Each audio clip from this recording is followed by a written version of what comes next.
In this video, we're going to talk about how to fix a TP-Link router that shows no internet access. So listen carefully as I explain some steps, some possible ways to fix it.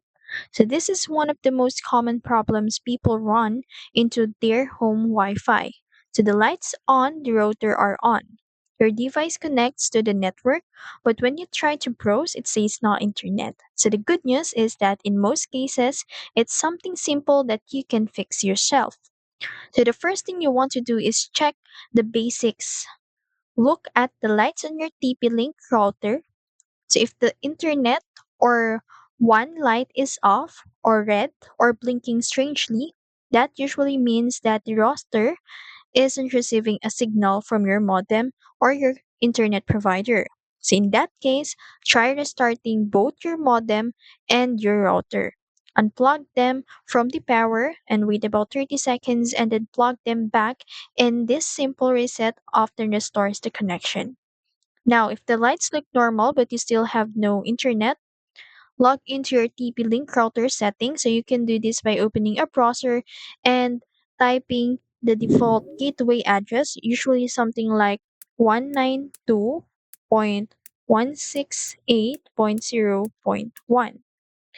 And once inside, you can check the internet or one status. So if it shows disconnected, the problem could be with the settings. So make sure your connection type like PPP, OE, or dynamic IP matches what your internet service provider gave you. So if you're not sure, you can call your ISP to confirm. Sometimes the issue is just a bad cable, so double check that the cable from your modem is securely plugged into the WAN port or your to TP-Link router. So swapping out the cable can quickly rule out a hardware problem. And finally, if everything looks fine but the internet still doesn't work, it may be an outage on your provider site. So give them a call to see if there's a known issue in your area, and that's it. If you found this video helpful, don't forget to like, share, and subscribe to the YouTube channel.